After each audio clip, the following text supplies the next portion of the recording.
This is Saturday. We didn't get a video yesterday because I felt terrible, really bad.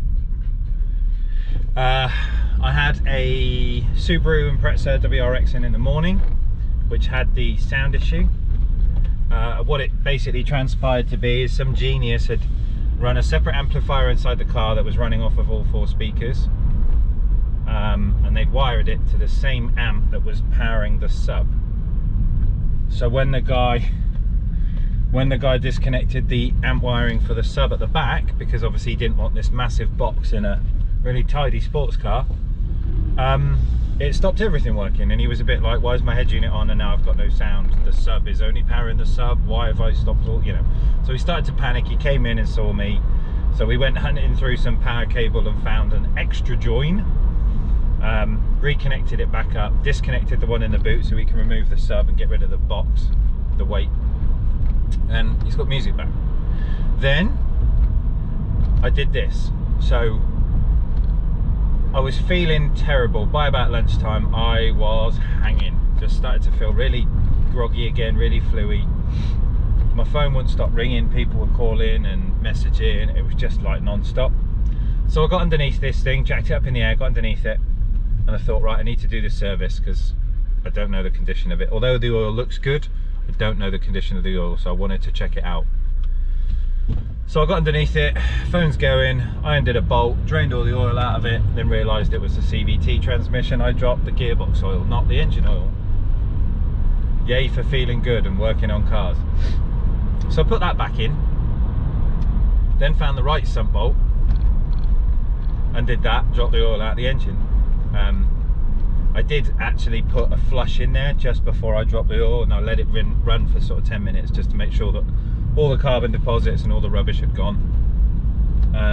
But yeah, ran the engine for 10 minutes, popped the sump off, drained all the oil out, did the service. The oil filter's a pain in the ass to get to because it's right behind the engine here, this side, and it's like way up, and yeah, you got steering rack, pipes and subframe all across it, so you can't get too much leverage.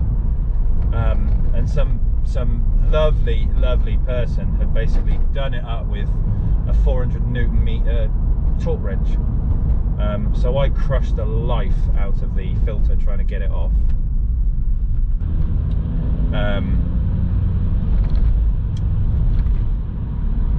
But we managed to get it serviced. I filled the CVT transmission back up. Car is driving and changing better than it did before. The engine seems a lot quieter. So whether we had a little stuck, you know, like an oil galley blocked or something like that in the engine, it's not as noisy as it was before. And it seems to go up and down the gears nice and quickly, like as in it's not holding on to anything for ages, which then induces like a big flat spot in the engine. Change again. So it's yeah, I think I did all right. Dropping the CVT fluid may have been a blessing in disguise, although at the time I was cussing myself. But yeah, idiot. It happens. Concentration was breaking. So by the end of yesterday, I packed my tools up when I'd serviced this thing. Oh, to top it all off, I forgot to tell you. To top it all off, the pièce de résistance. I'm underneath the car, 10 litres of oil in a tub, obviously like a catch can. Magnetic torch decides it doesn't want to be magnetic anymore and has a pole interest. Plop straight into the oil, dump the oil over my head, glasses, t-shirt. I'm now lead in oil, and I've got some black skull cap on. Awesome. So yeah, so after the service was done, I promptly went home, washed myself off, put my clothes in the bin, and then took the afternoon off. I couldn't be bothered. I was in that frame of mind where everything was just going to shit and I was just done. And I was feeling terrible anyway. So I went home and I took the afternoon off, and I played with the girls and we went out and did stuff, and it was just a laugh. But we're at Greg's and I've got one mental busy ass day coming up. We've got so much happening. 2 T6s, 1 T6, 1 T6.1 coming back in. We're finishing the kicker install off today. The amps and stuff are getting done. I've got head units to swap and sort out. I've got Tanya's coming in a minute in the car. Sub amp has blown up, so I've got to check that out. It's going to be full on, proper full on. Check the mic and make sure it sound right, boys.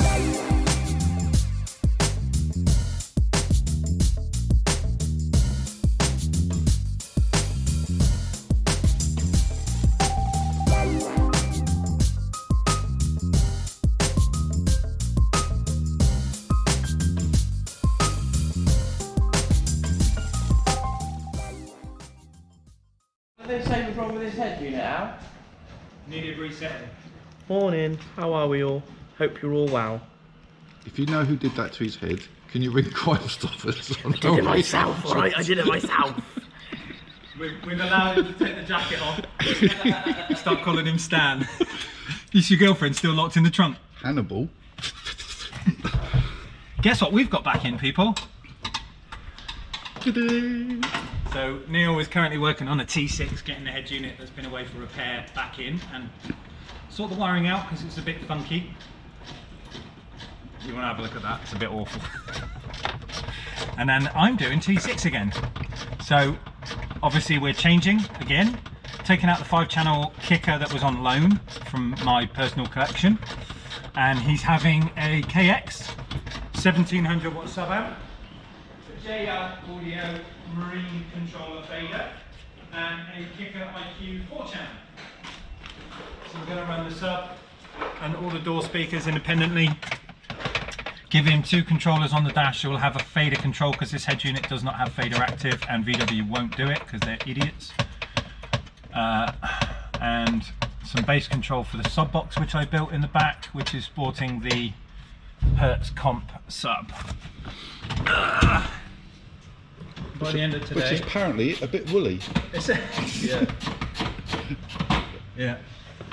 So we're gonna make this a bit louder today, finish it off for the last time, and have it singing and dancing. But we've got to get the seat out first and do some tuning and setup and all the other stuff.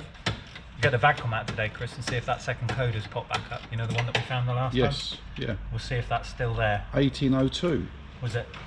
Body control unit. That's it, yeah. And then the other code was consequential because of the first code. Yeah. So we'll see if that code is still active. I wonder if it is. It'd be interesting. Interesting. But yeah, so hopefully this will be the last time we see this thing. And to add, that was the code that even Volkswagen themselves couldn't find. Yes. VCDS could find the code. VW said, well, VW denied actually knowing that they could see it. Yeah. Now we all know about the emissions scandal and how that went down. Yeah. And whether they can't see the code because the guy's like, I can't see a code. Everything's fine. Everything's okay. What are you on about? Your car doesn't spit out black smoke, but only when it's in the MOT station is it perfectly clean. Yeah, so That's controversial. That's it. That's a strike. That's a strike. Goodbye, yeah. YouTube. No, because it's fine. It's not political. It's just an opinion, or a piss take. We, yeah, hopefully will be the last time we see this thing, and he'll leave with everything working and happy. So that's it. We'll come back in a while. Yeah. Do you want to show? That's some haircut. No. Do you want to show What he's working on?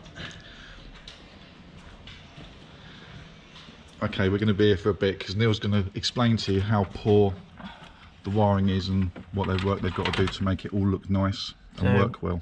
We've got lots of cables that have just been cut. Some have been taped up, some have not. We have the illumination lead has got a connector on it that goes nowhere. So I can only assume that nothing will light up. The remote for the aerial booster wasn't wired in.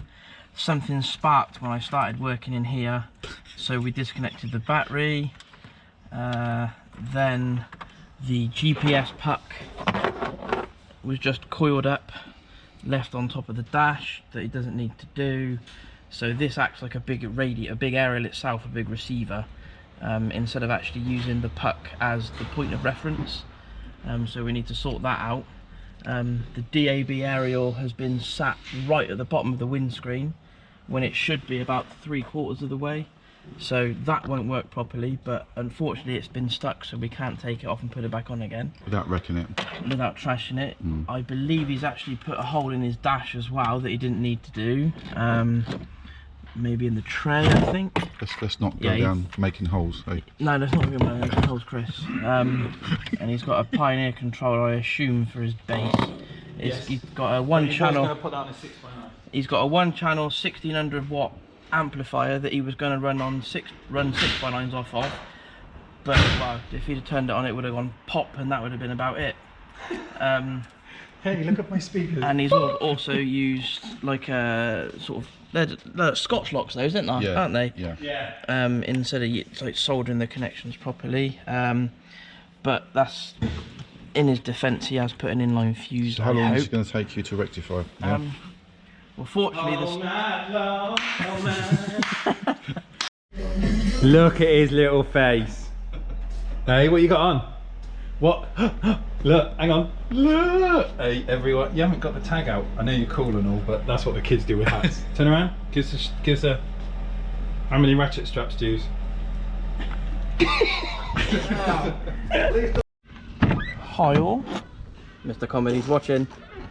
So the T6 that we've added, or T5 that we added in first, has been done. We've fitted the head unit properly, removed a load of cabling that wasn't needed, made safe the cabling that was there. We haven't moved the camera or the mic or anything. That was the customer's own install himself. So yeah, that's all done. And the bits that we've done have been put back in a correct manner. So yeah, on to the next piece. Afternoon all. So we've had the T6.1 back in again. This time to fit Kegger equipment. Alex happy. It's louder. What? Instead, it's louder. It's clear. Yeah. Very clear. So we've done a KX sub amp, which is running a JL Audio Marine controller. So that's like our fader, because this unit doesn't have it. Front And to then- back. And then we've got, yeah, they know what fader is. And then we've got the sub controller, which we're going to stick on the dash in a minute. So KX is down the bottom with the JL, and then we've got the 4-channel IQ, which is powering the mids and tweets at the top. But we've just got a little, And the rear speakers. and the rear speakers. We've got a little cable stuffing to do to get everything set up and down and underneath. And then this one is going to basically sit under here, which locates onto the factory mount here for the switches, which we've moved. But I may have to just kind of remove the amp, get the base plate in, and then screw the amp back down, because it's all a bit snug. I've made it fit well. Richard fits well, as they say. No jokes about Dick. Yeah, I'm gonna have to pop the amp off, I think. But anyway, so yes, so we've got one amp down the bottom, one amp on top. It's much louder, it's much clearer. If he blows this up, I don't know what to say. But we'll give it a go, eh? Not I mean blowing it up, but like. If you- So, you said the sub sounded woolly, or the bass sounded woolly, but when we turned the sound up, you could hear the sub box was rattling. Now, inside the sub box, we found a Sharpie marker and 2 lots of receipts just floating around. So we've taken those out. And that was a bad sound. And it did sound flappy and farty, didn't it? Yes, very flappy and very farty. But that's cured it, and it sounds mega. Mega? Mega. Alright, Dad. For days. Hello everyone. So now we've got an empty workshop. It's all been finished. Alex has finished with the T4 at 6.1. What are we saying now? Long ass day is what I'm saying. I'm poked. We're not doing the focus. That's going to go. I told her to buy some rock lights, and unfortunately the ones that were on Amazon weren't rock lights. They were Chinesium copies. they weren't rock lights. They were more like Floodlights when they filled with water. they're stick lights, like a sticker rock. It's about as good as they were. The cases aren't waterproof. The connections aren't waterproof. I'm not going to spend 3 hours putting them underneath that car and then realise that we're shit out of luck and we've got to rip it all out again. But this is done. We've got our fader controller there from the JL, and obviously our bass controller here from Kicker. Got 2 amps under my seats. We've still got the Audison speakers in the car and the Hertz sub, which he's left for now. But I'm happy with it. It sounds 10 times louder than it did last time, wouldn't you say? Very much so. But time will tell. But we're just doing a little bit of setup, listen to it, make sure it's okay, and then give him a message and get him to come pick it up. It's a long ass week. And Alex had his COVID jab and he's still feeling the effects, aren't you, Alex? Yeah. Oh, look at my white t-shirt. I haven't got a bruise this time though. No? My arm doesn't feel sore. Not yet. It's all them robots. in the Matrix. Yeah.